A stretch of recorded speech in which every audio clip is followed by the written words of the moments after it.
الحمد لله نحمده ونستعينه ونستغفره ونعوذ بالله من شرور أنفسنا ومن سيئات أعمالنا فمن يهده الله فلا مضل له ومن يضلله فلا هادي له ونشهد أن لا إله إلا الله وحده لا شريك له ونشهد أن سيدنا ومولانا محمدا عبده ورسوله أما بعد فأعوذ بالله من الشيطان الرجيم بسم الله الرحمن الرحيم والفجر وليال عشر صدق الله العظيم۔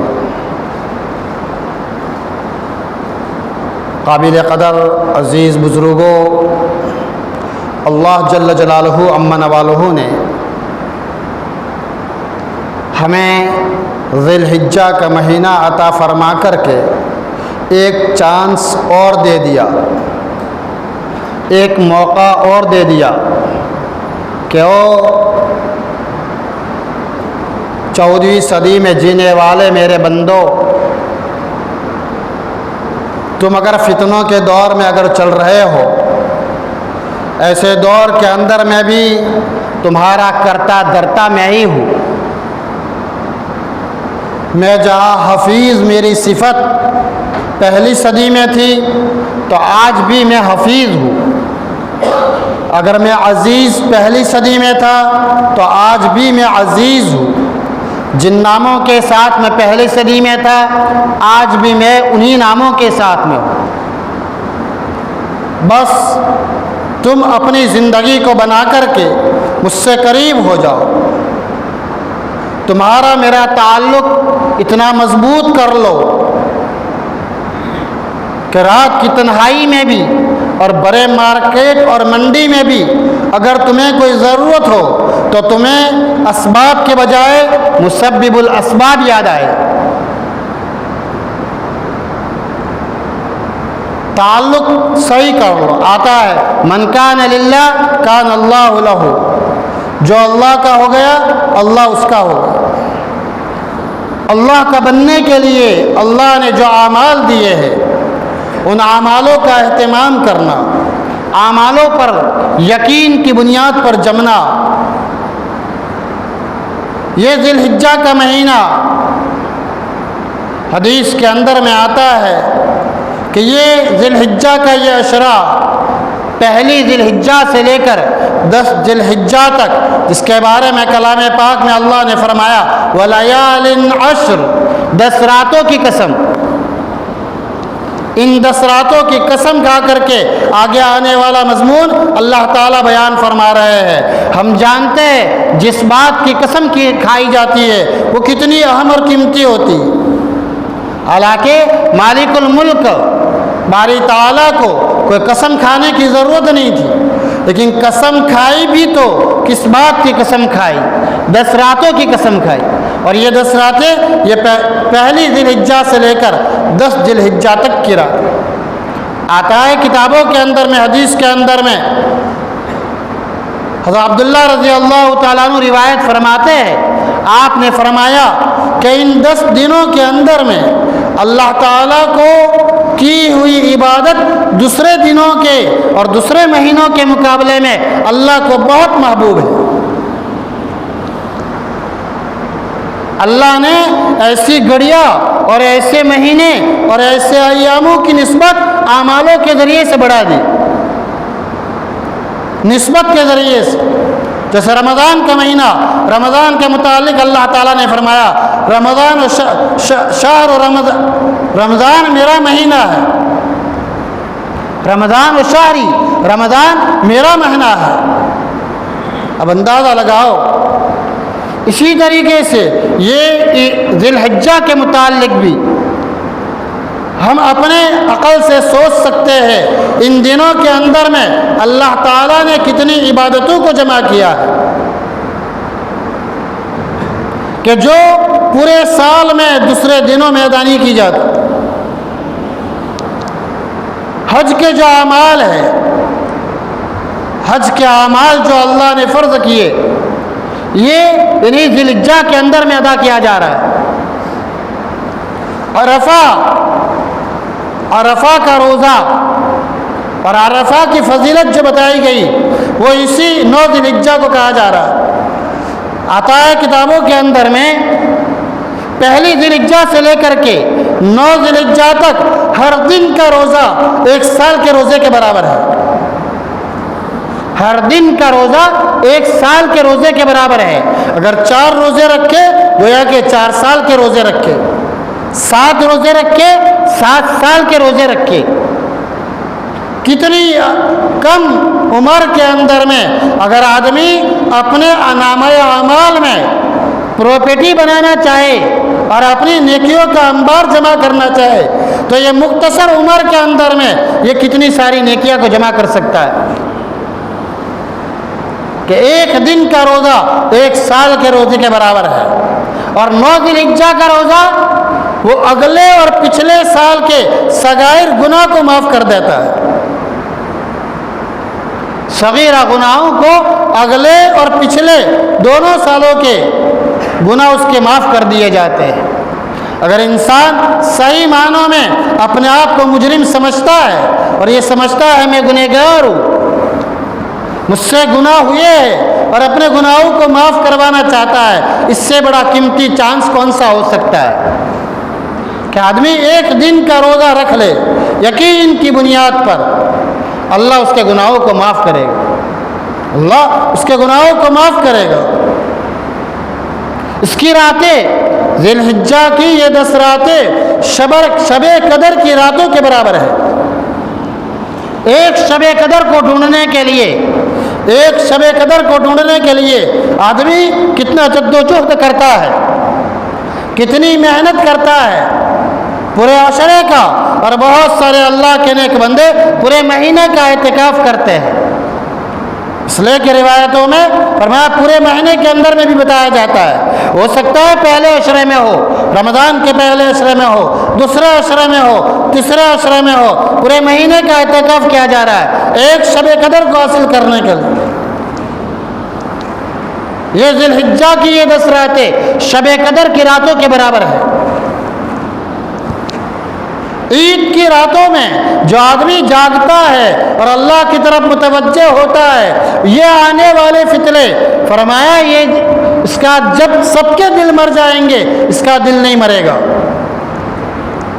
اس کی تفسیر میں علماء نے لکھا ہے، ایک تفسیر یہ لکھی ہے کہ فتنے جو آئیں گے یہ فتنے اس کے دل پر اثر نہیں کریں گے۔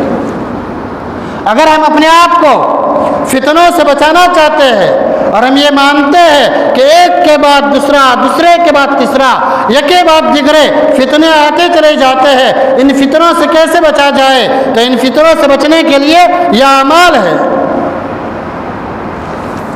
کہ آدمی ان اعمالوں کے ذریعے سے اپنے اندر کی طاقت کو مضبوط کرے۔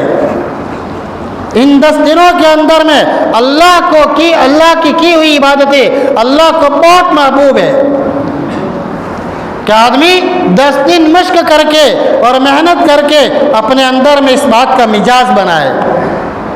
اللہ یہ چاہتا ہے میرے بندوں کا مزاج بن جائے۔ ذی الحجہ کا مہینہ آنے پر ہر ایک کے اندر میں ابراہیم علیہ السلام، اسماعیل علیہ السلام، ماں ہاجرہ کا واقعہ اندر میں ایک یاد تازہ کرتا ہے۔ ہر آدمی اس بات کو بار بار بیانات سننے کے نتیجے میں اس بات کو جانتا ہے کہ کیسی قربانی دی گئی ہے۔ باپ بچے کے گلے پر چھری چلائے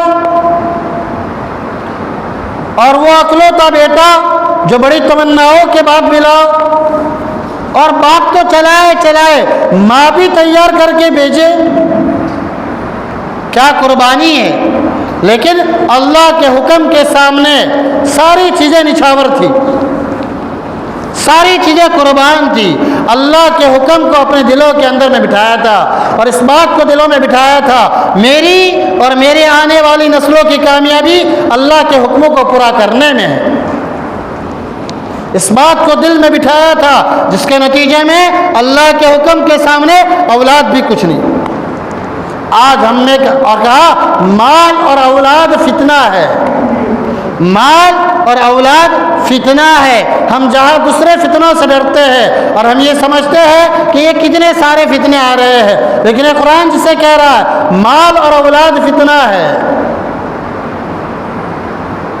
جو مال، جو اولاد اللہ کے احکام کو پورا کرنے سے اور پیارے نبی کی پیاری پیاری سنتوں پر چلنے میں رکاوٹ بنے، یہ فتنہ ہے۔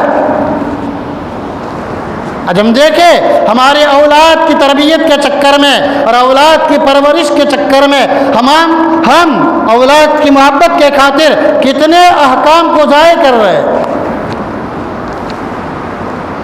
بہت سی مرتبہ بائی میں لڑائی اولاد کے خاطر، دیرانی جیٹھانی میں لڑائی اولاد کی خاطر، اڑوس پڑوس میں لڑائی اولاد کے خاطر۔ میرے بچے کو کسی نے کیوں کہا؟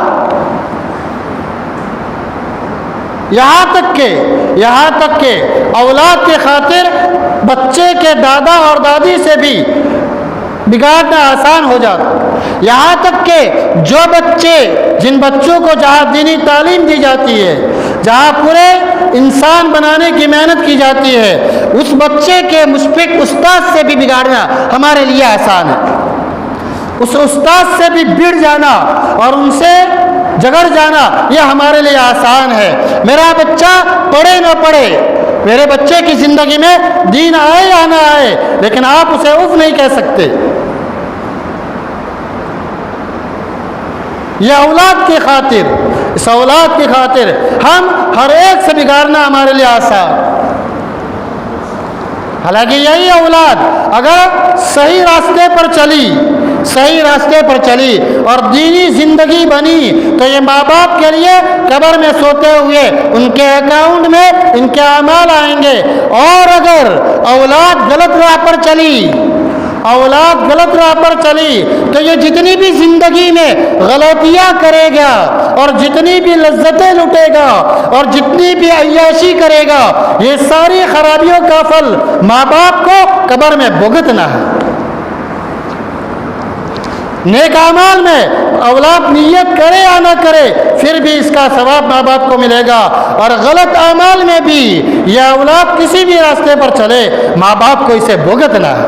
لیکن اس کے باوجود اپنے آپ کی قبر کا اجاڑنا یہ ہمارے لیے آسان ہو جاتا ہے، ہم سب فتنے کے شکار۔ یہ واقعہ حضرت اسماعیل علیہ السلام، حضرت ابراہیم علیہ السلام کا واقعہ ہمیں یہ قربانی دیتا ہے۔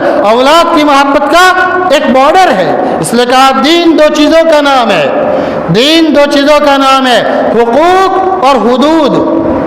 حقوق اور حدود۔ بیوی کی محبت کی ایک بارڈر ہے، ماں کی محبت کی ایک بارڈر ہے، باپ کی محبت کی ایک بارڈر ہے۔ حقوق کے ساتھ وہ بارڈر بھی رکھنا ہے، اگر بارڈر کو کراسنگ کر دیا تو یہ بے دینی بنے گی۔ نبی کی محبت کی بھی ایک بارڈر ہے، نبی کی محبت کی بھی ایک بارڈر ہے، اگر اس بارڈر تک ہے تو فرمایا یہ دین ہے۔ یہ واقعہ ہمیں اس بات کی سبق کہ جہاں اللہ کا حکم آیا اپنے بیٹے کے گلے پر چھری چلانا بھی آسان۔ آج اللہ معاف فرماوے، ہمیں اپنی نفسانیت کے خاطر یہاں منادی اذان دے رہا ہے، دوستوں کی محفل جمی ہوئی ہے، وہ محفل ہم سے نہیں چھوٹتی، ارے اذان ہو رہی ہے، اذان کا جواب نہ دینے پر بری موت کا خطرہ ہے، لیکن اس وقت بھی یہ انسان موبائل کے فتنے میں ملوث ہے۔ 1-2 منٹ کے لیے بھی اپنے نفس پر قدم رکھنے کو تیار نہیں ہے، 2 منٹ کے لیے بھی اپنے جذبات کو دبانے کے لیے تیار نہیں ہے۔ یہ قربانی، جانور کی قربانی تو 10 ذی الحجہ کو رکھی ہے، 10 سے شروع ہوتی ہے کہ اس وقت میں قربانی ہوگی، لیکن اس قربانی کے ذریعے سے یہ چاہا جاتا ہے ہمارے اندر کا مرے، اپنا نفس جو نفس امارہ بن چکا ہے، جو نفس اس پر محنت کر کر اس کو نفس مطمئنہ بنانا ہے۔ یا ایتھا النفس المطمئنہ ارجعی الی ربک راضیۃ مرضیہ فادخلی فی عبادی وادخلی جنتی۔ ایسا نفس ہو جب کہ محنت کریں گے اندر میں کوئی گناہ کا خیال نہ آئے، کوئی گناہ کا بڑی مارکیٹ میں حسن و جمال کے مارکیٹ میں ہم چمک دمک کے بازار میں گھوم رہے ہو، لیکن اندر میں ایک رتی برابر دنیا کی محبت نہ آ رہی ہو، لیکن یہ اس وقت ہوگا جب کہ ہم اپنے نفس پر محنت کریں گے. اپنے نفس پر یہ خالی جانور ذبح کرنے کا نام قربانی نہیں ہے، اس کا ثواب ہے، یہ واجب اترے گا، یہ واجب. لیکن اس میں بھی ہم دیکھیں کہ کتنا ہم ٹال مٹول اور کیا کیسے ہماری قربانی کی جا رہی ہے. بس ایک بوجھ اتارنا. قربانی کے طریقے ہیں، قربانی کے مستحبات ہے، کیسے کی جائے قربانی. پیسے دے دینے کا نام قربانی نہیں ہے، پیسے دے دینے کا نام قربانی نہیں ہے، یہ بوجھ اتارنے کی چیز نہیں ہے. اندر میں ایک جذبہ ہو، اندر میں ایک جذبہ ہو کہ اس 10 ذی الحجہ کے بعد میری جانور کی قربانی کرنے کے بعد اب میں کبھی اپنی من کی نہیں مانوں گا، میں اپنے نفس کے چوچلوں پہ نہیں چلوں گا، میں اپنی خواہشات پہ نہ چلوں گا. اپنے اندر کی قربانی دینا یہ مقصود ہے. ان کو اس لیے تو کہا کہ جانور اس کے فضائل میں جو آتا ہے کہ اس کے بدن پر جتنے بال ہیں اتنی نیکیاں. جہاں نیکیوں کا معاملہ ہے اس کے بدن پر جتنے بال ہیں اتنی نیکیاں. جتنا جانور موٹا ہوگا، فربا ہوگا، اور کل قیامت کے دن یہ سواری بنے گا، یہ سواری بنے گا. لیکن ہماری کوشش یہ ہوتی ہے دبلا پتلا جس حال میں بھی بس ایک بوجھ اتارنا، یا تو پھر اگر ہم قیمت دے کر کے بھی لاتے ہیں تاکہ میری مونچھ اونچی رہے اور میں 50,000 کا جانور لایا، میں 60,000 کا جانور لایا، اس میں بھی اس غریب کا 2,000 کو فرمایا توڑ پھوڑ کر کر کے نہ چاہتے ہوئے بھی اس کا دل دکھا کر کے ہم لے آئے. جب اللہ کے لیے کر رہے ہیں تو ایک چیز کی قیمت بھی دی جا رہی ہو. ایک آدمی منڈی کے اندر میں جانور خریدنے گیا، جانور خریدنے گیا، ایک جانور کی قیمت اس نے جو بتائی، جانور کی قیمت جو بتائی اس نے نکال کر دے دی. دوسرے ساتھی نے کہا یہ جانور بظاہر اتنی قیمت کا نہیں تھا، آپ اگر کہتے تو 2-3 ہزار نیچے آ جاتا، آپ نے منہ مانگی قیمت دے دی. اس نے کہا بھائی میں جب اس جانور پر میری نظر پڑی میں نے طے کیا اس جانور کو مجھے میرے پیارے نبی تاجدار مدینہ صلی اللہ علیہ وسلم کے نام پر قربان کرنے کے لیے جانور لینا ہے. میں میرے نبی کے نام پر قربان کرنے کے لیے جانور لوں اور اس میں بھی میں اس کا دل دکھاؤں اور قیمت کم کرواؤں، یہ مجھ سے نہیں ہوگا. یہ اندر کے جذبات، یہ اسی لیے ہے بزرگوں کہ پہلی ذی الحجہ سے عبادت کرتے ہوئے 5 وقت کی نمازوں کا اہتمام کرتے ہوئے اللہ کی طرف متوجہ ہوتے ہوئے اللہ توفیق دے 9 روزے رکھتے ہوئے اپنے اندر کی زمین پر اپنے نفس پر محنت کرتے ہوئے اس کو اتنا نرم کیا، اتنا نرم کیا، اس کو اتنا جوتا کہ جہاں جانور کی قربانی کی جا رہی ہو اس وقت یہ نفس مر چکا ہو، یہ نفس مر چکا ہو. اس نفس کے اندر میں کوئی جذبہ نہ ہو، کوئی خواہش نہ ہو. خواہش ہو تو ایک خواہش ہو، خواہش ہو تو ایک خواہش ہو کہ 10 ذی الحجہ کے بعد میری جانور کی قربانی کے بعد اب اگلی میری زندگی، اب اگلی میری پوری زندگی اللہ کے حکموں کے مطابق اور پیارے نبی کی پیاری پیاری سنتوں کے مطابق میری زندگی گزرے گی. یہ جذبہ اپنے دل میں پیدا ہو رہا. یہ قربانی ہے کہ اپنے اندر کی زمین پر محنت کی جا رہی ہو. پہلی ذی الحجہ سے محنت کرتے کرتے ہم اپنے یہاں تک اپنے آپ کو پہنچاوے کہ اللہ کا تعلق مضبوط ہو رہا ہو، اللہ سے جڑ رہا ہو، اللہ سے پیار بڑھ رہا ہو، توکل بڑھ رہا ہو، اور پھر یہ انسان 10 ذی الحجہ تک پہنچ رہا ہو. انسان 10 ذی الحجہ تک پہنچ رہا ہو اور پھر جانور کی قربانی کی جا رہی ہو. اور ان دنوں کے اندر میں جہاں حج کو رکھا، جہاں قربانی کو رکھا، وہاں اللہ نے تکبیر تشریق کو بھی رکھا ہے. تکبیر تشریق کو بھی رکھا. کیا ندا ہے، اللہ اکبر، اللہ اکبر، لا الہ الا اللہ واللہ اکبر، اللہ اکبر وللہ الحمد. کیا مہینہ ہے، کتنا بڑا ٹولہ لبیک لبیک لبیک کا نعرہ لگا رہا ہے. اگر ہم وہاں نہیں جا سکے لیکن اس دھرتی پر رہتے ہوئے بھی ہم اسی اللہ کے بندے ہیں جہاں وہ ٹولا جانے والا جس رب کو پکار رہا ہے اسی رب کے ہم بھی بندے ہیں. اذان ہو رہی ہو ہم کہہ رہے لبیک یا ربی لبیک یا ربی. کوئی ہمیں غصے سے بات کر رہا ہو ہم اللہ سے کہہ لبیک یا ربی. مجھے اس بندے کو غصے ہونے والے بندے کو کیسے جواب دینا ہے؟ میرے رب نے طریقہ سکھایا ہے, میرے رب نے مجھے طریقہ سکھایا ہے. قدم قدم پر ہم اس رب کو پکار رہے ہو لبیک لبیک اے اللہ میں حاضر ہوں. ہم وہاں نہ جا سکے کم از کم ان دنوں کے اندر میں جہاں اور عبادتوں کی فضیلت ہے کم از کم پورے 10 دن کے اندر میں محنت کر کے ایسا ماحول بنایا جا رہا ہو کہ اذان کے ساتھ مسجدوں کی طرف رخ ہو رہا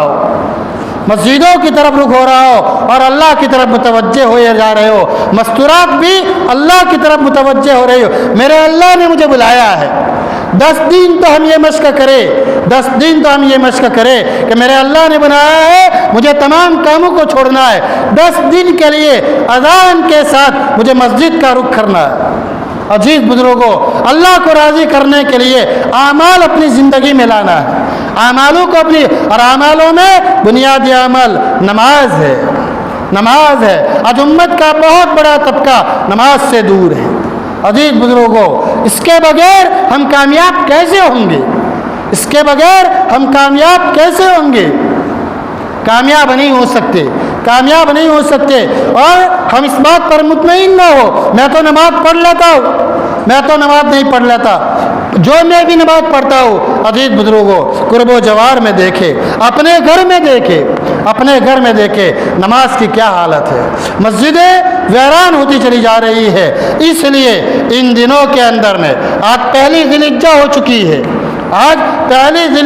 چکی ہے. ہمیں 24 گھنٹے یاد رہے تو فرمایا ابراہیم و اسماعیل علیہ السلام کی قربانی کو یاد کرتے ہوئے کم از کم ہم اتنی قربانی دے کہ 5 وقت کی نمازوں کا اہتمام اپنی ذات سے کرے, اور گھر کے تمام ممبروں کو بٹھا کر کے ہم اس بات کا عہد کرواوے کہ انشاءاللہ ہم 10 دن میں ہمیں اپنے نفس پر اتنی محنت کرنی ہے کہ 5 وقت کی نماز کا اہتمام کرنا ہے, اور 10 دن میں مشق کر کے انشاءاللہ موت تک ہمیں اپنے دل پر محنت کرنی ہے اور نفس کو نفس مطمئنہ ایسا بنانا ہے کہ نفس کے اندر میں کوئی گناہ کا خیال نہ آئے. اس لیے کہ عزیز بزرگوں ایسی مبارک گھڑیاں بھی بڑی غفلتوں کے ساتھ میں جا رہی, اپنی منمانی پہ جا رہی ہے. امت جہاں اللہ کی مدد کی ضرورت ہے لیکن اس کے باوجود پتہ نہیں ہمیں قرآن نے جو کہا سواء علیہم انذرتہم, ان کے لیے برابر ہے چاہے ڈراؤ یا نہ ڈراؤ. جہاں منافقوں کی اور بے ایمانوں کی آیت بیان کی جا رہی ہے وہاں اس بات کو بیان کیا جا رہا ہے, لیکن ہمارے دل پر بھی ہم دیکھیں کتنا اثر لے رہا ہے. اگر دل زندہ ہے تو ایسے دنوں کے اندر میں تو یہ ایمان والا نماز نہیں چھوڑ سکتا, اللہ کے احکاموں کو نہیں چھوڑ سکتا. اللہ تعالی ہمیں صحیح معنوں میں اس کے بندے بن کر کے جینے کی توفیق عطا فرمائے اور صحیح معنوں میں ان دنوں کی قدر کرنے کی توفیق عطا فرمائے. وآخر